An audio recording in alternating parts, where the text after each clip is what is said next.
morning, students. We have been discussing about chapter matter and its composition.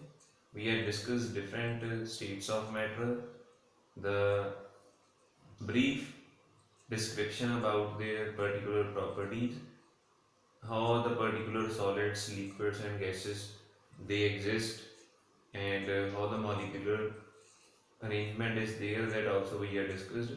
So let's start with our next topic, the properties of different states of matter.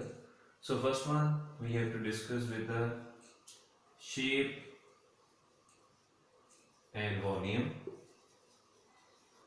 Shape and volume already we have discussed that solids they have definite shape, then particular liquids they do not have any shape, and gases also no particular shape is there. Now why they don't have any shape and why they don't have any particular volume, that we need to discuss here. First of all, solids they have definite shape and volume. Now question arises here, why do the solids they possess definite shape and definite volume? The reason is the molecules present in the solids they are very tightly packed, and due to their tight packing there is less intermolecular space, and less intermolecular space it maintains the definite structure of that particular solids. But I need to say here that if space is less, naturally the molecules will be more close to one another, or they will be held strongly by some force, and if they are strongly held their shape will remain same, they will be rigid and no particular distortion will be there, they will not change their shape. Similarly, if shape is same, they will not move, their volume will also remain the same. Clear? Next, in the case of liquids they do not have any definite shape, their shape is changing, shape is changing, but volume is same, volume is definite. Now here again the question, why do the liquids have same volume but their shape is not same? The reason is here, in the liquids the molecules are packed but they are not very tightly packed as in the case of solids. So due to that they can move here and there, and if they are moving here and there, it means what will happen? Their shape may also change, and they may take the shape of the container in which they are poured. Hence, their shape is indefinite or it changes, but the volume remains the same. Clear? Why volume remains same and shape changes? The reason is the space between the liquid molecules it is more than the solids, and force is less than the solids. Hence, their shape changes and volumes remain same. Clear? Now the last one is the gaseous state. In the gaseous state we know molecules are very far away from one another. If the molecules are very far away from one another, what will happen? They can move here and there, their space will also be more, and the force that holds these molecules, that we call intermolecular force, that is weakest here. So they can take any particular shape and they can expand as much as they can. Clear? Moreover, they can also contract, that we will discuss in the next topic. So this one clear, solids they have definite shape and volume. Here shape is changing but volume is definite. Here no definite shape and no definite volume is there. Clear to all? Okay. Then next part we have to discuss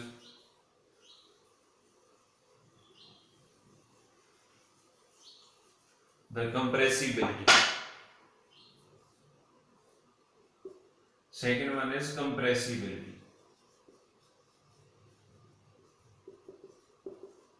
What is compressibility? Compressibility means when some pressure is applied and the volume gets reduced, that particular object is compressed. That phenomena is known as compressibility. Now, it is noted and it is clarified that solids, they are mostly incompressible. Solids are incompressible. Liquids may be compressed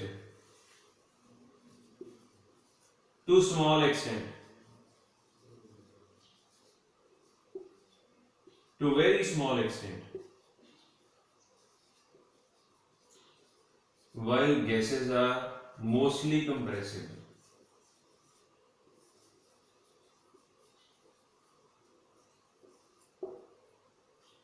Okay, solids, they are incompressible. Incompressible means their volume cannot be reduced, their volume is same.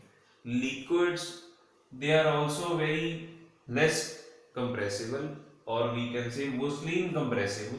But gases, they are highly compressible. They are highly compressible, their volume gets reduced to a very low level. So what is the logic or what is the reason behind this?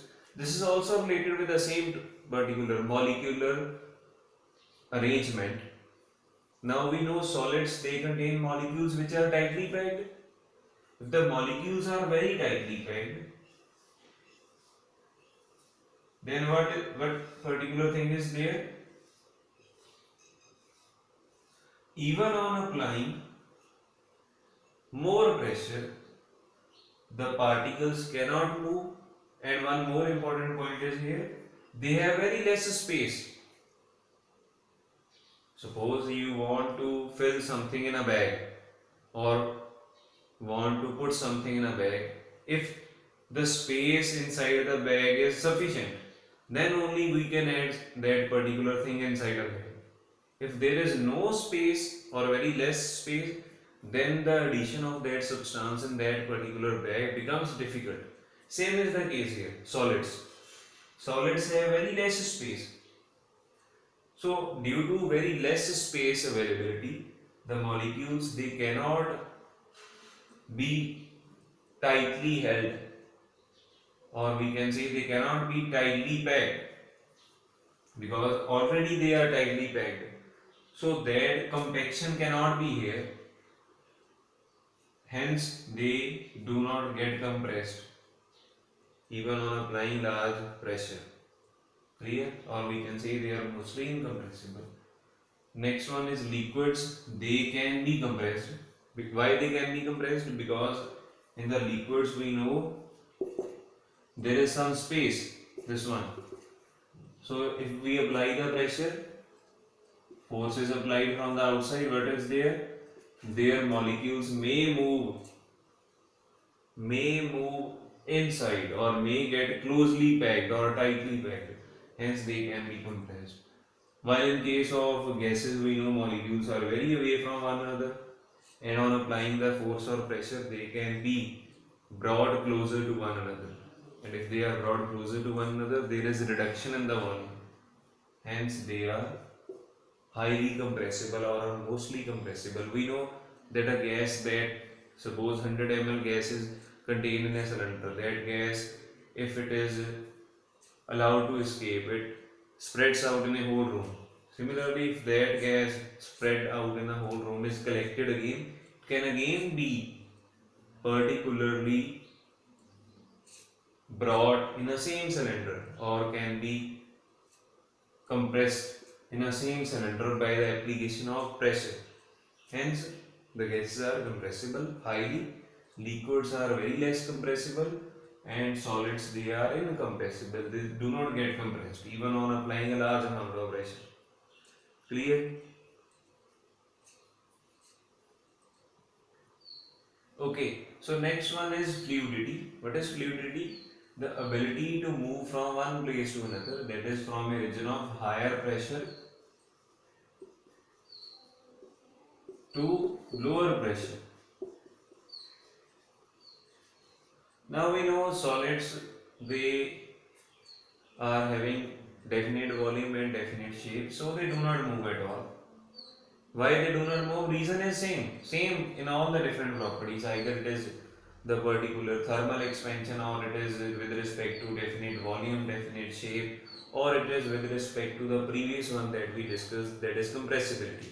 So reason is same. Solids, they have strong intermolecular force and very less intermolecular space. Due to that, it does not exhibit any such property like compressibility or this one fluidity.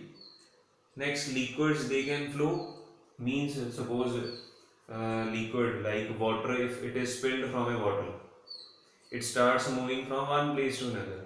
Why this happens? Because the reason is the water molecules or the liquids, they have weak intermolecular forces, and those forces, they do not hold the molecules very tightly. Hence, molecules are free to move from here and there.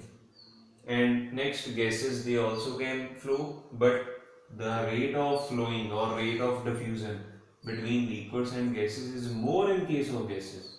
It is very large in case of gases. Reason is gases have weak intermolecular forces, and those forces, they do not hold the molecules strongly, weak force, and it can flow fastly. Due to them, molecules become very free and the gases, they move very fastly. Okay, so this one is very clear. Again, I will repeat: solids, they do not move or do not flow, liquids, they can flow, and gases, they can flow very fastly. The reason is intermolecular force is strong here, here it is somewhat weak, and here it is weakest. Clear? Okay, next one is thermal expansion. Thermal and expansion, both are different words. Thermal means with respect to heat, and expansion means expand or increase in size. Increase in size. So, increase in size due to heat, that we have to discuss here. Now we know matter exists in different states, and different states, they have different properties, different forces they operate. So in some cases the force is strong, in some cases it is weak, and in some cases it is weakest. Here with respect to heat also, that particular phenomena differs in different states. Like in solids, due to heat, thermal expansion is seen. Solids, they do expand, thermally they do expand, but not very high. Why? Because forces are strong here, forces are very strong, and in order to break those forces, we need more energy, more heat. So if heat is provided, they will break, the forces will break, but what is observed, that thermal expansion is seen less, very less in case of solids, and followed by liquids, and then it is the case of the gases. Why the solids, they expand very less thermally? Because the forces holding the solid molecules, they are very strong. Next, in the case of liquids, they expand thermally faster than solids. Why? The reason is again same, that solids, they have strong forces while liquids have weak forces. And if same amount of energy is provided, suppose we are heating a solid at 100 degrees Celsius, again a liquid is heated at the same temperature, that is 100 degrees Celsius. So at the same temperature, expansion is seen more here in solid liquids than in case of solids. Clear? Why? Because force is weak here and here it is strong. So they expand faster than solids, and in the case of gases, they expand fastest, or their expansion is largest at the same temperature. temperature should be same if we want to compare the this particular property. If suppose here it is particular same 100 degree Celsius temperature, now what is seen that the gases they expand at a higher rate than all these two. That is expansion rate, it is first of all less in solid, then is liquid, and largest in the case of gases. So we have to just focus on their molecular arrangement, then it's very easy to understand. Liquids they expand faster than solids, and gases they expand faster than the liquids. Okay, next property we will do after a discussion of these. So let's have a recap of all these properties. Okay, so let's summarize all those points that we have discussed just now. First one is shape. So in case of solids the shape is fixed, in case of liquids it is not fixed, and in case of gases it is also not fixed. Next one is volume, it is fixed in solids, also fixed in liquids, but in gases the volume is not fixed. The reason we know that these all are related with respect to the molecular arrangement. Next, compressibility. In solids they are mostly non-compressible or incompressible, you can say. Liquids they can be compressed but very less or very little, while gases they are highly compressible. Next one is fluidity, that is ability to move from a region of higher pressure to a region of lower pressure. So solids do not flow because solids are having strong forces, intermolecular space is less, hence their rate of diffusion is very less. And in case of liquids they flow very easily, and gases they flow fastly of all the three different states. Then next is thermal expansion, that is solids they expand very less, very little. At the same temperature if we check liquids they expand more than solids, and at the same temperature if we check gases they expand largest of solids, liquids. So all these properties are very important. You need to look at the video very carefully, and also you need to read from your book. Okay, thank you.